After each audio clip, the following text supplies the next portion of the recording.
Brought to you by V-Guard, co-powered by Sensodyne and Vimal. ಬಾಯಲ್ಲಿ ಹೇಳಿ ಕೇಸರಿ.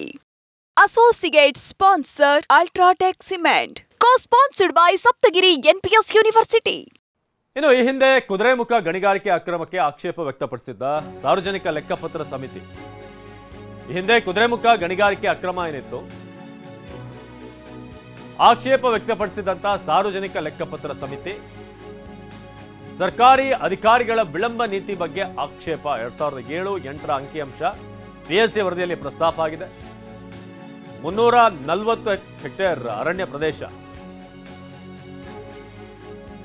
ಮುಳುಗಡೆ ಬಗ್ಗೆ ಮಾಹಿತಿ ಇಷ್ಟು ಎಕರಷ್ಟು ಈ ಹಿಂದೆ ಕುದುರೆಮುಖ ಗಣಿಗಾರಿಕೆ ಅಕ್ರಮಕ್ಕೆ ಸಂಬಂಧಪಟ್ಟ ಹಾಗೆ ಕುದುರೆಮುಖ ಅದಿರು ಸಂಸ್ಥೆ ಅಕ್ರಮ ಹಾಗೂ ಅಂದಿನ ಸರ್ಕಾರಿ ಅಧಿಕಾರಿ ಇದು ಇನ್ವರ್ಟರ್ ಎಸಿ. ನೀವು ಗ್ಯಾಮ್ಲರ್ ಅಲ್ವಾ?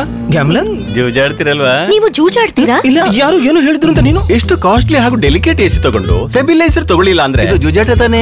ಒಂದೇ ಫ್ಲಕ್ಚುಯೇಷನ್ ಗೆ ನಿಮ್ಮ ಇನ್ವರ್ಟರ್ ಎಸಿಯ ಪಾರ್ಟ್ಸ್ ಡ್ಯಾಮೇಜ್ ಆಗಬಹುದು. ಅದನ್ನು ವಿ-ಗಾರ್ಡ್ ಉಪಯೋಗಿಸಿ ಸುರಕ್ಷಿತವಾಗಿರಿಸಿ. V Guard, India's number 1 stabiliser. ಸರ್ಕಾರಗಳ ವಿಳಂಬ ನೀತಿಯ ಬಗ್ಗೆ ಆಕ್ಷೇಪ ವ್ಯಕ್ತಪಡಿಸಿತು ಸಾರ್ವಜನಿಕ ಲೆಕ್ಕಪತ್ರ ಸಮಿತಿ.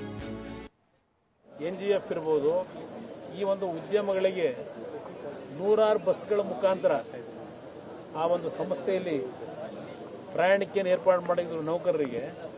ಇವತ್ತು ಅಂಥ ದಿನಗಳಿಲ್ಲ, ಇವತ್ತು ಸಂಪೂರ್ಣ ನಾಶ ಮಾಡಿದ್ದಾರೆ. ಅದರಿಂದ ನಾನು ನಿನ್ನೆ ದಿನ ಸಂಪೂರ್ಣವಾಗಿ ಮಾಹಿತಿಯನ್ನು ಪಡಲಿಕ್ಕೆ ಆ ಸಂಸ್ಥೆಯಲ್ಲಿ ಕೆಲಸ ಮಾಡತಕ್ಕಂಥ ಹಲವಾರು ವಿಭಾಗದಲ್ಲಿ ಕೆಲಸ ಮಾಡತಕ್ಕಂಥವರ ಪ್ರಮುಖರ ಸಭೆಯನ್ನು ಮಾಡಿದ್ದೇನೆ. ಮಾಹಿತಿಗಳು ಕೊಟ್ಟಿದ್ದಾರೆ. ಇವತ್ತು ಸಹ ದೊಡ್ಡ ಮಟ್ಟದ ನಷ್ಟದಲ್ಲಿದೆ. ನಮಗೆ ಇಲ್ಲಿ ರಾಜ್ಯದಲ್ಲಿ ಈ ಸರ್ಕಾರದಿಂದ ನಾನು ಏನು ಸಹಕಾರ ಪಡೀಲಿಕ್ಕೆ ಸಾಧ್ಯ ಇಲ್ಲ. ಅವ್ರು ನಡ್ಕೊತಿರ್ತಕ್ಕಂಥ ರೀತಿ ನೋಡಿದಾಗ ಈ ಸರ್ಕಾರಕ್ಕೆ ಜನತೆಯ ಒಂದು ಸಮಸ್ಯೆಗಳಿಗೆ ಪರಿಹಾರ ಮಾಡೋದಾಗಲಿ, ಹಲವಾರು ಉದ್ಯಮಗಳು ಮಹಾರಾಜರ ಕಾಲದಲ್ಲಿ ವಿಶ್ವೇಶ್ವರಯ್ಯನವರ ಕಾಲದಲ್ಲಿ ಸಂಸ್ಥೆಗಳನ್ನು ಪ್ರಾರಂಭ ಮಾಡಿದ ಉದ್ಯಮಗಳನ್ನು ಅದೆಲ್ಲವನ್ನ ನಾಶ ಮಾಡಲಿಕ್ಕೆ ಕಾರಣಕರ್ತರು ಯಾರಿದ್ದಾರೆ ಅಂತಕ್ಕಂಥದ್ದು ಚಿಂತನೆ ಮಾಡಬೇಕು ಅಷ್ಟೇ ಅಲ್ಲ. ಇವತ್ತು ಉದಾಹರಣೆಗೆ HMT. ನಮ್ಮ ಪ್ರತಿನಿಧಿ ಪ್ರಮೋದ್ ಈ ಬಗ್ಗೆ ಹೆಚ್ಚಿನ ಮಾಹಿತಿಯನ್ನು ನೀಡ್ತಾರೆ ನೇರ ಸಂಪರ್ಕದಲ್ಲಿ. ಪ್ರಮೋದ್, ಈಗ ಗಣಿಗಾರಿಕೆ ಸಂಬಂಧಪಟ್ಟ ಹಾಗೆ ಮತ್ತೊಮ್ಮೆ ಸುದ್ದಿಯಲ್ಲಿರೋದು, ಹಿಂದೆ KOCL ಏನು ಅಲ್ಲಿ ಕ್ಲೋಸ್ ಮಾಡಲಾಗಿತ್ತು, ಗಣಿಗಾರಿಕೆ ಒಂದಿಷ್ಟು ಪರ್ಮಿಷನ್ ಪಡ್ಕೊಂಡಿದ್ರು, ಆದರೆ ಅದನ್ನ ಮೀರಿ ಅಲ್ಲಿ ಗಣಿಗಾರಿಕೆಯನ್ನು ನಡೆಸಲಾಗಿತ್ತು ಅನ್ನೋದು ಆರೋಪ ಕೇಳಿಬಂದಿತ್ತು. ಸೊ ಇದೀಗ ಮತ್ತೆ ಅದೇ ಗಣಿಗಾರಿಕೆ ವಿಚಾರ ಪ್ರಸ್ತಾಪಕ್ಕೆ ಬರ್ತಾ ಇದೆ. ಸದ್ಯ ಈ ವಿಚಾರದಲ್ಲಿ ಏನೇನಾಗ್ತಿದೆ ಪ್ರಮೋದ್? ಅವಿನಾಶ್, ಅತ್ಯಂತ ಪ್ರಮುಖವಾಗಿ ಈ ವಿಚಾರಗಳನ್ನು ನೋಡಿದರೆ ಒಂದು ಕಡೆಗೆ KOCL ಈಗಾಗಲೇ ದೇವದಾರಿ ಭಾಗದಲ್ಲಿ ಬಳ್ಳಾರಿಯ ಸಂಡೂರು ಬಳಿ ಗಣಿಗಾರಿಕೆಗೆ ಅನುಮತಿಯನ್ನು ಕೇಂದ್ರ ಸರ್ಕಾರದಿಂದ ಪಡೆದುಕೊಂಡಿದೆ. ಆದರೆ ಇಲ್ಲಿರುವಂಥ ವಿಚಾರ ಅಂದರೆ, ಈಗ ಅನುಮತಿ ಪಡ್ಕೊಂಡಿದ್ರು ಕೂಡ ದೇವದಾರಿ ಭಾಗದಲ್ಲಿ ಗಣಿಗಾರಿಕೆ ಮಾಡೋದಕ್ಕೆ ಕುದುರೆಮುಖ ಅದಿರು ಸಂಸ್ಥೆ ರಾಜ್ಯ ಸರ್ಕಾರದ ಅರಣ್ಯ ಇಲಾಖೆ ಜೊತೆಗೆ ಒಂದು ಒಪ್ಪಂದವನ್ನು ಮಾಡ್ಕೋಬೇಕಾಗುತ್ತೆ.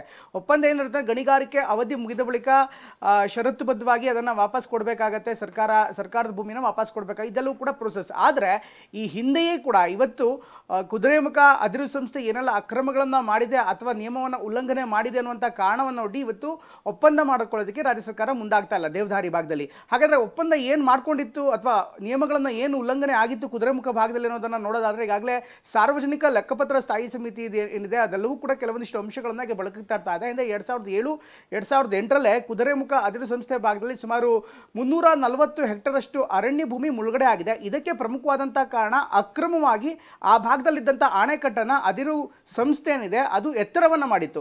ಆಣೆಕಟ್ಟಿನ ಎತ್ತರ ಜಾಸ್ತಿ ಮಾಡಿದಂಥ ಹಿನ್ನೆಲೆಯಲ್ಲಿ ಸುಮಾರು 340 ಹೆಕ್ಟೇರ್ನಷ್ಟು ಅರಣ್ಯ ಪ್ರದೇಶ ಮುಳುಗಡೆ ಆಗಿತ್ತು. ಅದರ ಜೊತೆಗೆ ಈ ಅರಣ್ಯ ಪ್ರದೇಶ ಮುಳುಗಡೆ ಆದ ಬಳಿಕ ಬೇರೆ ಪರ್ಯಾಯ ರಸ್ತೆಗೋಸ್ಕರ, ಅಂದರೆ ಸಂಸ್ಥೆ ಗಣಿಗಾರಿಕೆ ಮಾಡೋದಕ್ಕೆ ರಸ್ತೆ ತೆಗೆದುಕೋಬೇಕಾಗುತ್ತೆ, ಆ ರಸ್ತೆಗೋಸ್ಕರ ಜೊತೆಗೆ ಅದಿರು ಗುಂಡಿಗಳಿಗೋಸ್ಕರ ಅಕ್ರಮವಾಗಿ ಇನ್ನೊಂದಿಷ್ಟು ಪ್ರದೇಶದಲ್ಲಿ ಗಣಿಗಾರಿಕೆ ಮತ್ತು ರಸ್ತೆ ನಿರ್ಮಾಣವನ್ನು ಮಾಡಿತ್ತು. ಇದರಿಂದ ಸಾಕಷ್ಟು ಭಾರಿ ಪ್ರಮಾಣದ ನಷ್ಟವೂ ಉಂಟಾಗಿತ್ತು ಅನ್ನೋಂಥ ಮಾಹಿತಿ ಲಭ್ಯವಾಗ್ತಾ ಇದೆ.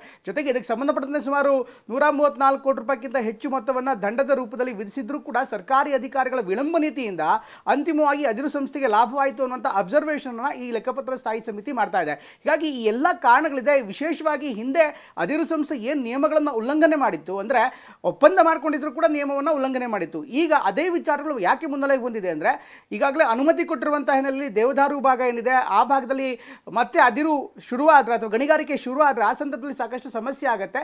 ಈ ಎಲ್ಲ ಕಾರಣಗಳಿಂದ ಈಗ ಅನುಮತಿ ಬೇಕಾ ಬೇಡವಾ ಅನ್ನೋ ಬಗ್ಗೆ ಚರ್ಚೆ ನಡೀತಾ ಇದೆ. ಧನ್ಯವಾದ ಪ್ರಮೋದ್ ಮಾಹಿತಿಗಾಗಿ. Brought you by V-Guard, co-powered by Sensodyne and Vimal. ಬಾಯಲ್ಲಿ ಹೇಳಿ ಕೇಸರಿ. Associate sponsor Ultratech Cement. Co-sponsored by Saptagiri NPS University.